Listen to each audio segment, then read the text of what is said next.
दोस्तों Jayaprakash power ventures limited की बात करें, स्टॉक के अंदर आज प्रॉफिट बुकिंग की वजह से गिरावट हो रही है और बाजार में भी नरमी है, उसका असर भी देखने को मिल रहा है। इसके बीच में जेपी पावर ने एजीएम के लिए डेट का ऐलान कर दिया है। कब है डेट और कौन कौन शेयर होल्डर जो इसमें इस वोटिंग राइट का इस्तेमाल कर पाएंगे, उनके लिए कट ऑफ डेट क्या है, इन सारी बातों को समझेंगे इस वीडियो के माध्यम से।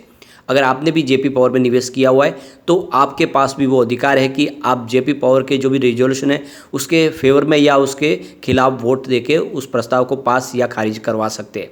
अब आप ये समझ ही सकते हो कि जेपी पावर जो बहुत पुरानी कंपनी है, जेपी एसोसिएट जेपी ग्रुप की, और आप ये समझ सकते हो कि ये लगातार अपने कर्ज को भी कम करने की कोशिश करे, अपने गिरवी शेयरों को भी छुड़ा रहे, जिससे लग रहा है कि ये कंपनी की जो ईमानदार पहल है इसको बहुत ऊपर लेके जा सकती है। एक समय इसकी प्राइस 100 के ऊपर थी, क्या आने वाले समय फिर से ये 3 डिजिट में जाएगा?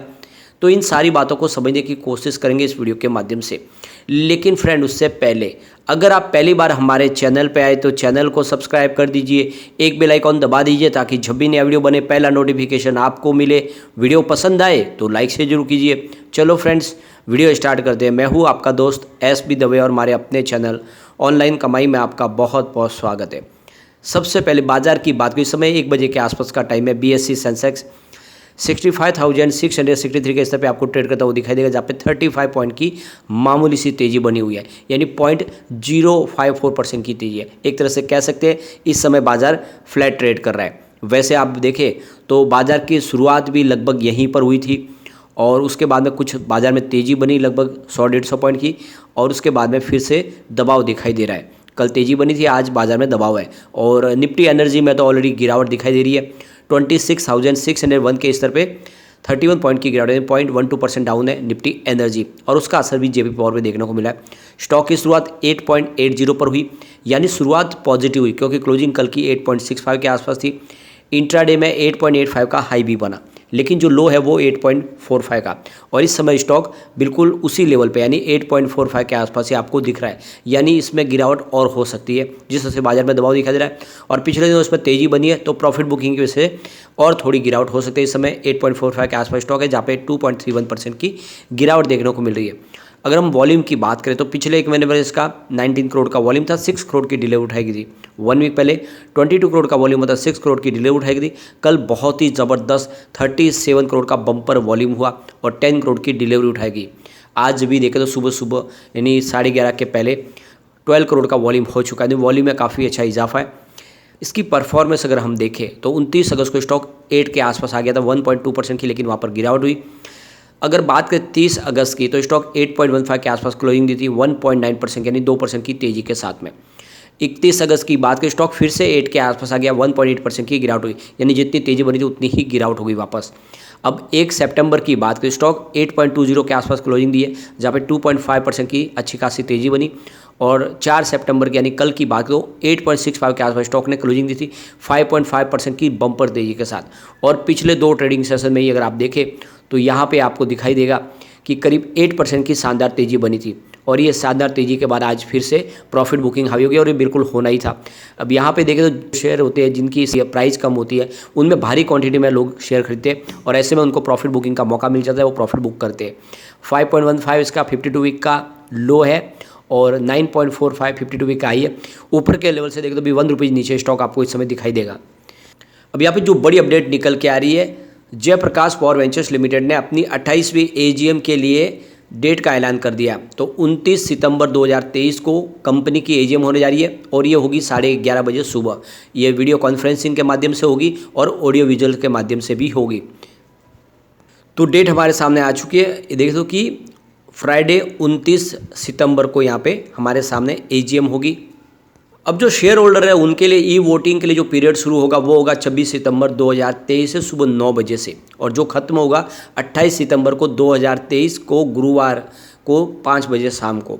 तो एजीएम के पहले शाम को 5 बजे तक गुरुवार तक आपको वोटिंग राइट का इस्तेमाल करने का अधिकार है, और आप अपने वोटिंग राइट का इस्तेमाल करके जो रिजोल्यूशन है उन रिजोल्यूशन के फेवर में या उसके खिलाफ वोट करके अपने अधिकार का इस्तेमाल कर सकते हैं।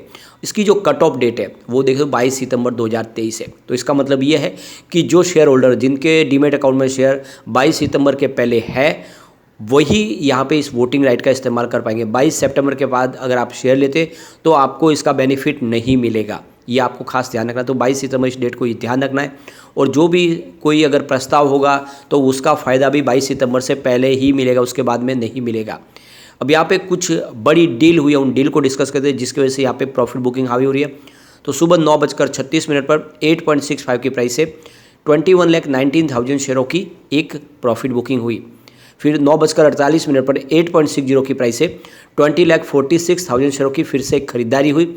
और 9:52 पर 8.60 की प्राइस से 21,62,000 शेयरों की फिर से प्रॉफिट बुकिंग हुई। तो उसके बाद 10:06 पर 8.70 की प्राइस से 43,76,000 शेयरों की बम्पर खरीदारी हुई। उसके बाद 10:17 पर 8.70 की प्राइस से 25,51,000 शेयरों की एक बड़ी खरीदारी और हुई। लेकिन उसके बाद 10:21 पर 8.65 की प्राइस से 23,74,000 शेयरों की एक बिकवाली हुई। फिर 10:58 पर 8.60 की प्राइस से 32,46,000 शेयरों की एक बड़ी बिकवाली और हुई। उसके बाद 12:07 पर 8.60 की प्राइस से 32,17,000 शेयरों की ज़बरदस्त खरीदारी हुई। तो फिर 12:23 पर 8.50 की प्राइस से 30,44,000 शेयरों की फिर से बिकवाली हुई। यानी दोनों तरफ का माहौल बना हुआ है। कुछ बड़े फंड हाउस यहाँ पे खरीदारी भी कर इस लेवल पे, लेकिन प्रॉफिट बुकिंग भी हो रही है। यानी किसी फंड हाउस ने जब निचले लेवल से यानी 6.5 के आसपास खरीदारी की होगी, उसको अच्छा प्रॉफिट मिल रहा है, वो अपनी प्रॉफिट बुकिंग करे और इसी वजह से स्टॉक थोड़ा सा नीचे आ रहा है। लेकिन डरने की कोई बात नहीं, लॉन्ग टर्म इन्वेस्टर के लिए बहुत अच्छा मौका है, इसमें आपको खरीदारी करनी चाहिए। अगर आप इसके रिवेन्यू की बात करें तो 2021 से लगातार बढ़ रहा है। आप ये देख लो कि 2021 में इनका रिवेन्यू 3,301 करोड़ के आसपास था, जो 2023 तक बढ़ते हुए 5,786 करोड़ तक पहुंच गया है। ज़बरदस्त वृद्धि और पिछले 4-5 साल में देखें तो ये सबसे शानदार रिवेन्यू इस समय दिखाई देगा। यानी बिजनेस बढ़ रहा है। काफ़ी लोग हैं जो कह रहे हैं जेपी पावर डूब जाएगी, तो यहाँ पे ये रिवेन्यू देख के आपको समझ में आ जाएगा कि वैसी कोई संभावना नहीं है। बिजनेस पटरी पे है और जिससे लगातार ये अधिग्रहण भी कर रहे हैं अपने। देखें तो जो कोल माइंस इन्होंने अभी रिसेंटली एक्वायर किए, उससे समझ में आ रहा है कि ये अपने बिजनेस को आगे बढ़ाना चाहते हैं। यहाँ पे अगर हम प्रॉफिट की बात करें तो प्रॉफिट जरूर कम हुआ है। वैसे तो 2020 में 2,214 करोड़ का बहुत भारी लॉस होता है कोरोना काल में, लेकिन 2021 में 215 करोड़ के आसपास प्रॉफिट हुआ। इस समय 55 करोड़ के आसपास प्रॉफिट है। 2023 में प्रॉफिट जरूर कम हुआ है, लेकिन रिवेन्यू बढ़ रहा है, ये काफ़ी बड़ा पॉजिटिव ट्रिगर है। इसके अलावा प्रमोटर ने अपने गिरवी शेयरों को भी छुड़ाया। ये देख ही सकते हो कि सितंबर 2022 में जहाँ पे इनके 94.63% शेयर गिरवी थे, वो इस समय 79.2% के आसपास आ गए। यानी आने वाले समय प्रमोटर अपने सारे गिरवी शेयरों को छुड़ा सकते हैं। फिलहाल प्रमोटर की होल्डिंग 24% के आसपास है।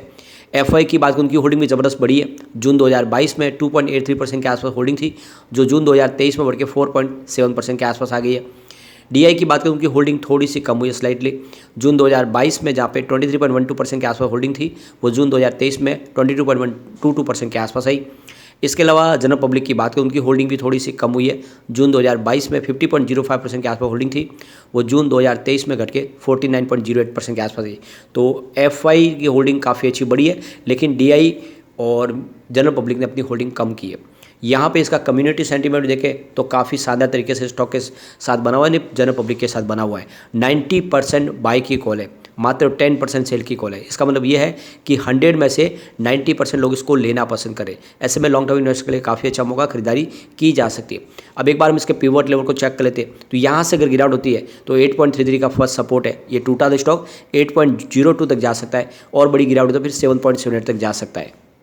अब पॉजिटिव माहौल बनेगा तो 8.88 का फर्स्ट रेजिस्टेंस है, इसको पार करते ही 9.12 तक स्टॉक जाएगा और वहाँ तक पहुँचे तो फिर 9.43 का थर्ड इसका जो तीसरा रेजिस्टेंस है। इसका मतलब ये कि स्टॉक वहाँ तक पहुँच जाएगा जहाँ पे इसकी पुरानी आई थी उसको तोड़ के नई हाई बनाएगा, और जैसे 2 डिजिट में जाएगा इसमें एक नई तेजी शुरू हो सकती है। ऐसे में लॉन्ग टर्म इन्वेस्टर के लिए काफ़ी अच्छा मौका, इसमें आपको खरीदारी कर लेनी चाहिए। लेकिन फ्रेंड, कोई भी इन्वेस्टमेंट करने से पहले अपने फाइनेंशियल एडवाइजर से ले ले या अपना खुद का रिसर्च करें, क्योंकि मैंने वीडियो आपके एजुकेशनल पर्पज़ के लिए ही बनाया। वीडियो पसंद आए तो लाइक से जो कीजिए और चैनल को सब्सक्राइब कर दीजिए। Thank you friend.